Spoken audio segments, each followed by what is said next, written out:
This is my video about if card games are too fast now. Over my years playing card games, I've noticed this concept called speed creep. It's a little bit similar to power creep in the way that card games end up getting faster over time, similar to how a card game might get more powerful over time. Using Hearthstone as an example here, we can see a card from the base set, like Booty Bay Bodyguard, is a 5 mana 5/4 with Taunt, which got improved later to Evil Heckler as a 4 mana 5/4 with Taunt, which is a direct example of power creep and cards getting stronger, but also a direct example of things getting faster, as it simply costs less, therefore speeding up the game. This is what speed creep means to me, the tendency for games to get faster over time, in terms of not only the literal amount of actions that you need to take to win the game by having Pokemon, for example, that give out multiple prize cards, but also in the effect that there are abilities that let you cheat other systems, speeding up the game as a whole. A lot of this is due to the fact that most card games have a lot of set-in-stone resources that you can't change further on in development after you set them when you first release your card game.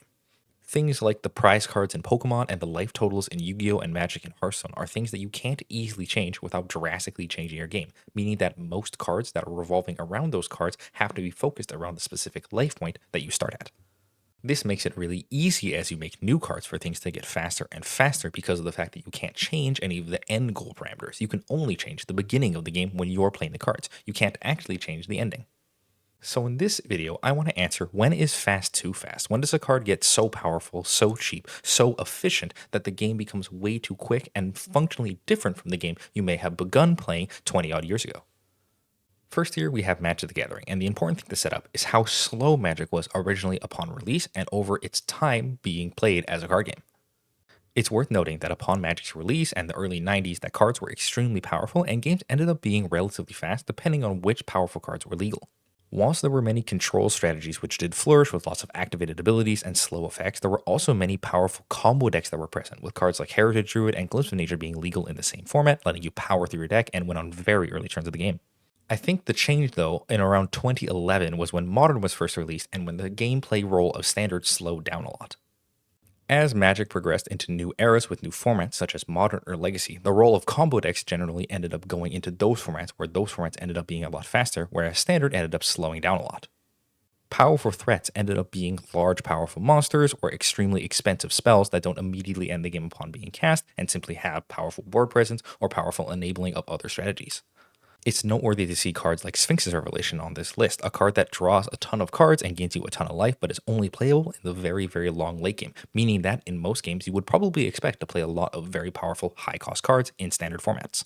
If you compare this standard to the standard nowadays, the change is night and day. Previous standard combos were really powerful, but after the release of Modern, they ended up getting powered down a lot. The thing I can think of being the most powerful in Standard is probably Jeskai Ascendancy combo, which requires you to have multiple mana dorks and a lot of setup and non-creature spells to actually produce a large amount of mana to win the game with.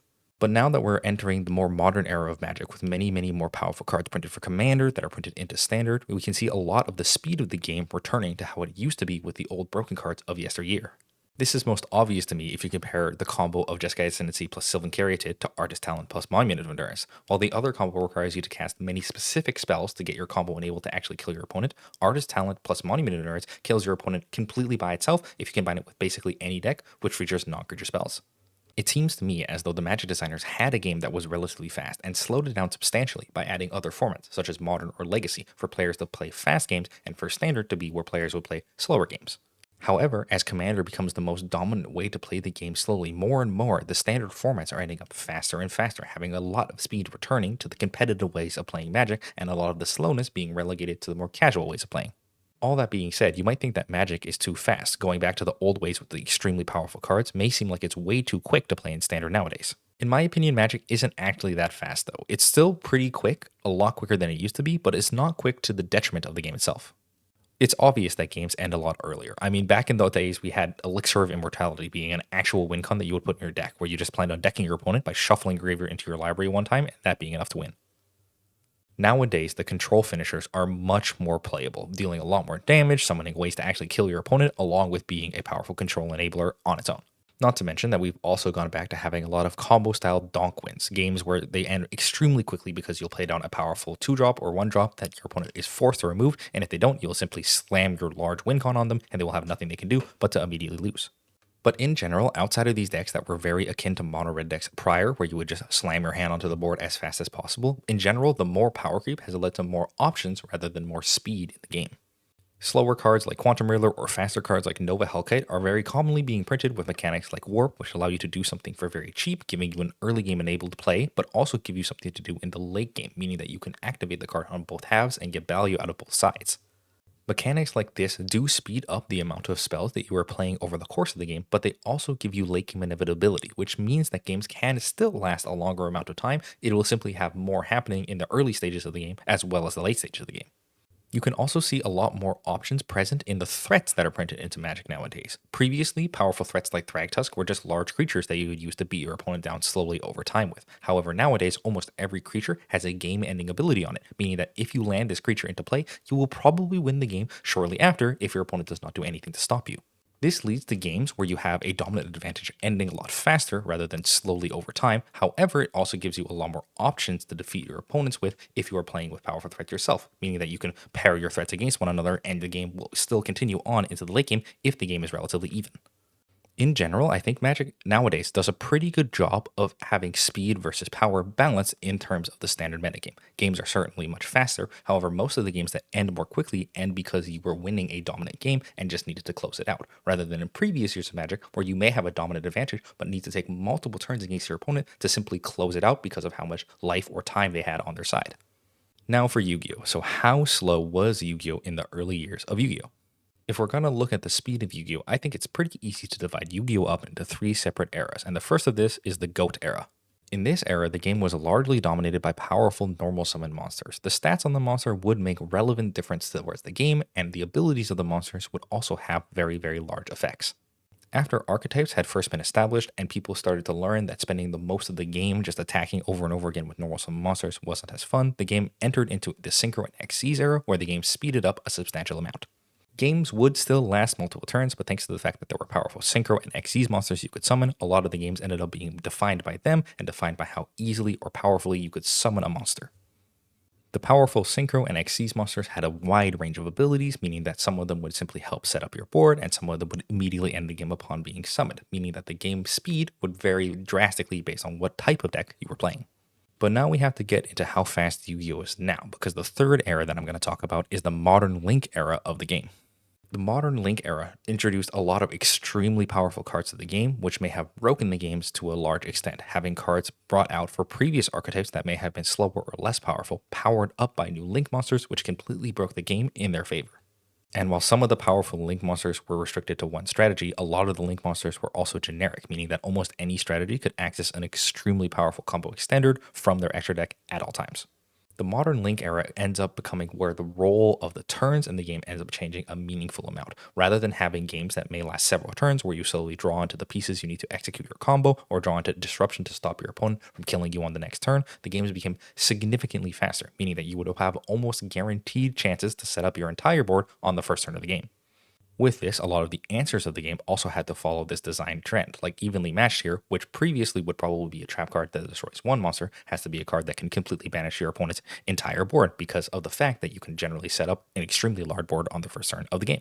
And if you see this, the game going from taking multiple turns to taking one turn, you probably think that Yu-Gi-Oh! Is too fast, and I would have to agree with you. That being said, I do think this is only true if you really like the previous two eras of Yu-Gi-Oh! If you're a fan, for example, of the way it felt to play with a card like Stardust Dragon, I don't think you're going to get that much satisfaction about the fact that the card you really like you can't play anymore because it's been completely upplanted by Baron de Fleur. But if you aren't super attached to the turn count of the previous games and the ways that the previous cards felt to play with, I think that the new Yu-Gi-Oh! Is actually a much more condensed version of previous versions of Yu-Gi-Oh! Gameplay. In terms of powerful cards, Yu-Gi-Oh! Has always had many powerful abilities, however, they oftentimes took more time to set up, with either you needing more cards, more of the game to have passed, more damage, more cards in your graveyard, etc., to actually have them do the most powerful things they could. In the modern era, a lot of these decks can set up as early as turn 0 on your opponent's turn, which means that you are still doing similar combos to what you would have ended up doing in the XYZ or Synchro era, however, you're simply doing them earlier on the first or maybe the 0th turn of the game. Because of this, Yu-Gi-Oh! Is one of the games that has needed the most balancing, I think, out of any card game that's been printed. Previous staples that would have been absolute auto-includes into almost any deck commonly get upstaged by newer powerful staples that are simply required to keep up with the changing pace of the game. However, despite how much faster the game actually seems, I think the actual game of Yu-Gi-Oh! Persists pretty consistently amongst each of the different eras as the game develops into what it wants to be. Previous powerful staples oftentimes get replaced with new powerful staples. However, just because the new powerful staple is faster, it doesn't actually mean that the gameplay part of Yu-Gi-Oh! Has changed a significant amount. Sure, the turn in which you do your combo on has changed. However, the actual combos, the actual things you're fighting against, largely remain very consistent across the game. The only thing that I would worry about as a Yu-Gi-Oh player in terms of how the game is going is if they run out of actual runway in terms of what to do. After you're done having things happen on turn 0 and can set up a full combo on the 0th turn of the game, you've kind of run out of space for there to be any faster that you can play, meaning that Yu-Gi-Oh will probably get locked on the turn 0 gameplay loop for the rest of the time. I do think it's quite intelligent design by the Yu-Gi-Oh developers to keep the gameplay loop relatively similar despite the fact that the game has gotten much and much faster over the years. The fact that they can keep the speed creep under control along with the power creep that is happening in the game is something that I find extremely impressive. Now for the Pokemon TCG. So how slow was the Pokemon TCG originally? The answer is that Pokemon was absurdly slow in the early years. Most of the attackers were extremely weak, doing extremely low amounts of damage to enemy Pokemon, meaning that in general, your games would end up with very, very few cards in deck, and oftentimes games would end through sheer milling without any mill cards being present in the game. Over time, these extremely slow metagames would get leveled up with new, more powerful attackers, which actually had a chance of knocking out your opponent in 1 or 2 hits. And this slow speeding up is something we can see pretty consistently across Pokemon's entire lifespan, as people want to be able to actually win the game in a reasonable amount of time. As the Pokemon get more and more powerful with more and more cheap attacks and higher HPs to be able to take powerful attacks from other Pokemon, we can also see them implement lots of rules, which lets you take additional prize cards, further speeding up the game. We can even see that in general, as Pokemons get stronger and stronger, they also gain powerful abilities, which lets you set up your Pokemon easier and easier.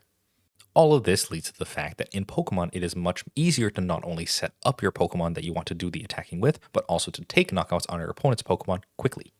Which leads to the logical question, if the Pokemon game has been slowly speeding up, how fast is the Pokemon game now? And in general, we've reached about as fast as it can get in terms of the fact that you can set up basically your entire board on the earliest turns of the game. Most of the powerful attackers are something like Charizard EX, which, if you can set it up, completely equips all of the fire energy you need to actually do the attacking with it, meaning this attacker only requires to be a level 2 that is summoned to basically do the whole job. Combine this with Pokemon like Goldango here, which has an extremely powerful attack that only costs you 1 energy, meaning that it is very, very easy to set up with only needing your 1 energy attached per turn, not to mention that is only a stage 1, making it even easier to set up than a stage 2 Pokemon. Not to mention, there are still many extremely powerful basic EX Pokemon able to knock your opponent's Pokemon out in a single hit with a very, very low energy cost, meaning that it is very easy to take knockouts as soon as you're allowed to attack in the game. And all of this might lead to the conclusion that Pokemon is too fast. If you look at Pokemon overall, it is extremely easy to power up your Pokemon and start attacking on the earliest turns of the game, meaning that it is extremely easy to end the game as quickly as humanly possible. Do you think that might be too fast for Pokemon? In my opinion, even though it's about as fast as it can get, I don't really think it's still too fast for the game. It's worth keeping in mind, compared to almost any other card game, Pokemon is by far the slowest, with the absolute most restrictions placed on you as a player. You're only allowed to attach 1 energy per turn, making it extremely costly if you're going to lose a lot of that energy when your Pokemon is knocked out. You're only allowed to play 1 supporter per turn, which means you have to pick and choose wisely which ones you want to put in your deck. You're only allowed 1 Pokemon evolution per basic Pokemon you have per turn, not only meaning that it takes a much longer time for you to power up your most powerful attackers, but also the fact that you have a restriction in the first place to actually bring your powerful Pokemon out is something that most other card games don't have.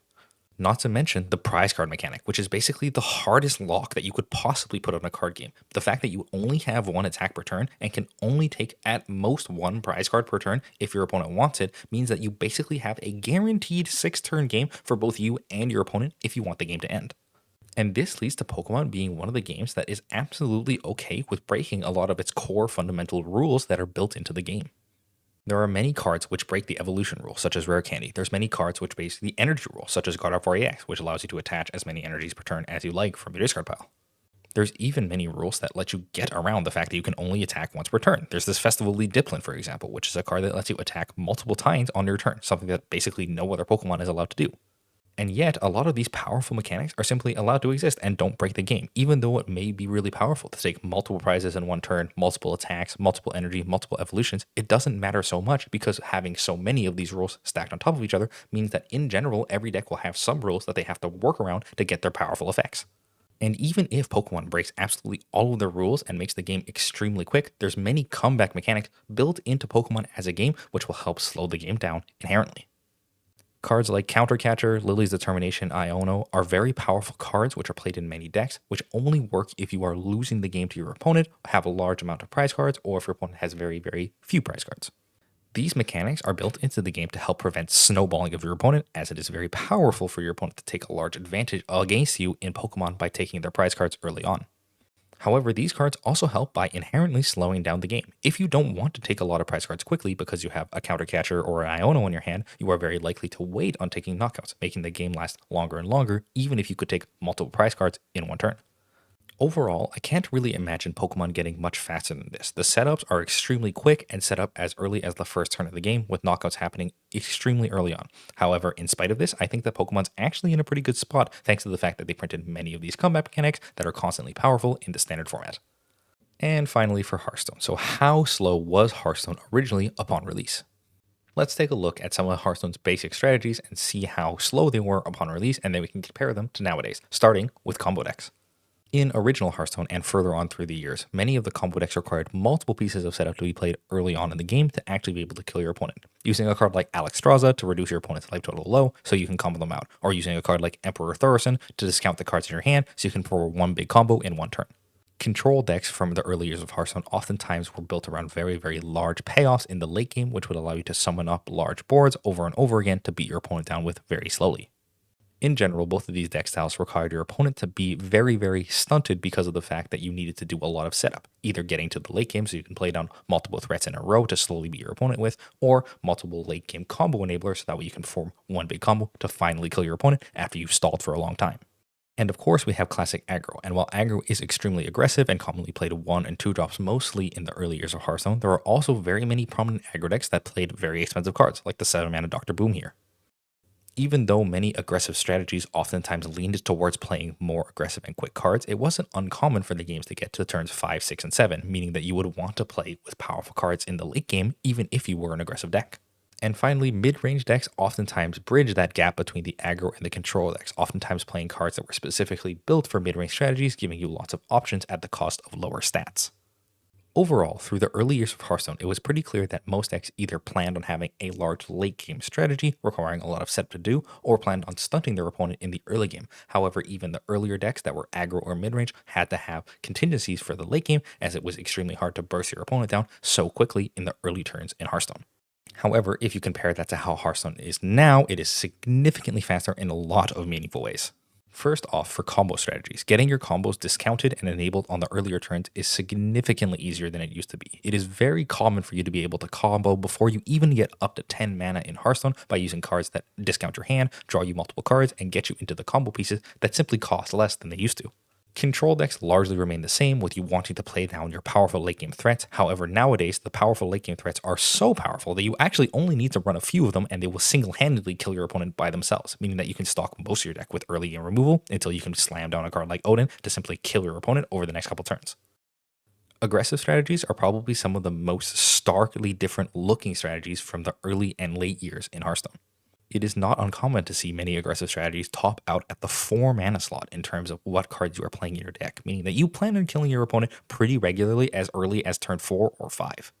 And mid-range strategies have largely remained very similar, playing lots of cards up and down the curve. However, it's worth noting that since the power creep has happened, a lot more powerful cards are able to kill your opponent much earlier than they otherwise would. A card like Elise the Navigator compared to Kazakis not only gives you a large late game option, but also gives you the option for powerful early game abilities, meaning that you can pretty commonly activate Elise, play down a 5 cost location, and use it multiple times over the game to kill your opponent earlier than turn 10.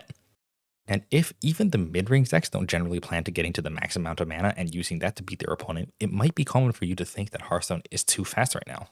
And in my opinion, it probably has gone to that point, especially because Hearthstone is one of the least enabling games in terms of interaction between you and your opponent. Regular early kills are very common amongst the aggressive and mid-range strategies, having cards that basically pyroblast your opponent upon being played down with a strong body, meaning that it's really, really easy for games to end super early on. Combine this with the fact that most of the control decks have significantly stronger win cons than they used to, not only means that if you play against a control deck and they get to turn 10, you're probably going to lose almost immediately, but it also means that if you're an aggro deck, you have even more incentive to go as fast as possible because your opponent is almost certainly going to win in the late game. And like I said earlier, Hearthstone is one of the games that is the hardest to interact with your opponent in, which means that because all these strategies have become so powerful, the interaction we do have has become absolutely juiced. In order for most removal effects to actually be able to keep up, they either need to cost basically 0 mana or cost effectively 0 mana and do something extremely powerful, like clearing the whole board with the Ceaseless Expanse or healing you to full life with Ziliax Deluxe. I think a card like Elise the Navigator, however, really shows well how little interaction you have with your opponent in the game of Hearthstone. You may have a lot of decisions to make on your side in terms of what kind of location you want to build, how often you want to activate it, when you want to activate it, and etc. But in terms of the interaction you're actually doing with your opponent, you're generally just going to play down the card that keeps you either alive if you're playing a slow deck or kills your opponent the fastest if you're playing a fast deck. Thanks to the fact that the aggressive decks have simply so much burst nowadays, there is no reason for you to ever leave an enemy minion alive on the board, otherwise you risk immediately dying. And if you're an aggressive deck, that means you should basically dump your entire hand onto the board as fast as possible to make it as hard for your opponent to be able to clear you and not kill them on the next turn. And most of the aggressive decks have become significantly faster to help keep up with the control decks, which have significantly better clearing options to keep up with the mid-range decks that can basically go for as long as they want, but also apply pressure. I think all of these pale in comparison to what has happened to combo in Hearthstone. This was obviously most visible during United in Stormwind, where you would commonly have combo decks that would kill your opponent regularly on turn 6 with no interaction. But even in the days of modern Hearthstone right now, there's still many powerful combo decks that have to be kept down by the fact that the game is so quick, aggressive, and quick to end. Thanks to the fact that strategies are so fast nowadays, disruption is generally something that isn't run a ton in Hearthstone, meaning that combo decks have a general guarantee that if they get to their final pieces of the combo, they'll be able to win the game immediately upon that turn. I think it's worth noting that a card like Murazon the Unbounded is an actual card that does see play in Hearthstone just because of the fact that doing infinity damage is really good against super slow control decks, meaning that your combo deck has a guaranteed win con against literally any deck. A card like this really exemplifies how little interaction there is between you and your opponent in Hearthstone. If this card does infinity damage, what are you ever supposed to do to stop it if you have no way to interact with it on your turn? Because your opponent takes an extra turn, meaning that if your opponent's playing a deck that plans on comboing with Murazon, the only choice you have is to speed up the game to the point that they can't do that, kind of setting a hard cap on how long games could possibly last with this deck in the metagame. Whilst Hearthstone was probably one of the games that had the most leeway in terms of how fast the game was actually able to be made, the fact that the game has kind of had a hard cap set on it and basically never goes to fatigue anymore is a significant departure in terms of speed from what Hearthstone used to be. So let's take a look at the whole thing. Are card games too fast nowadays? Overall, in my opinion, even though all of the card games have gotten significantly faster, they aren't actually too fast, I think. Whilst there has been a ton of power creep in a lot of the card games, they have actually done a pretty good job focusing that power creep into other directions than the actual speed of the game.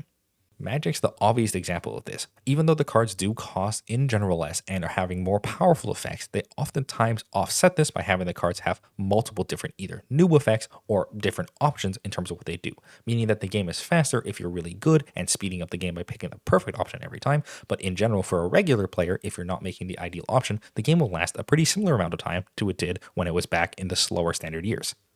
I do also think it's worth noting that speed is oftentimes fine as long as you're making a similar amount of decisions to the previous versions of the game. I think Yu-Gi-Oh! Is probably the best example of this that I've ever seen. The fact that the game is a way faster and oftentimes ends on early as turn 2 or turn 3 doesn't really matter that much for the game as a whole, as all of those decisions you used to make over the fact there were 8 or 9 turns of a game of Yu-Gi-Oh! Oftentimes get condensed down into those early 2 turns of the game, meaning that you're effectively playing the same game just on one single turn rather than multiple. It's also worth noting, however, that this is an extremely delicate and careful balancing act that you should do as a designer if you're making a card game. It is easy to put in cards into your game that make it very highly incentivized for extremely slow strategies to drag your game out for extremely long amount of time. On the other hand, it's also pretty easy to make strategies that are simply too good and too aggressive, forcing you to print countermeasures that may be way too powerful and enable strategies that are extremely unfun to play against. Overall, balancing how fast your card game plays and how many enablers your players have in terms of speeding up or slowing down the game is one of the most important aspects, I think, to making a card game not only fun for many different styles of players, but also for making a card game good in terms of what options you have to pick. So overall, whilst I do think that almost every card game has gotten a significant amount faster over the course of its lifetime, I think almost all of them have been for the benefit of the game rather than their detriments. Thanks for watching. Shout out to my patrons Captain Pancake and Timothy Morley II for coming and donating to me. If you want to help me keep making these kind of videos, you can subscribe to my Patreon and I'll put you in the end credits in every one of the videos I make. Let me know in the comments down below how you guys feel about the current speeds of the different card games. If you think they have more room to grow, if you think they're way too fast, or if you think that they are just the perfect speed for you and don't need any tweaks at all. Remember to like and subscribe to my channel while you're down there if you want to see more content like this from me. Thanks for watching.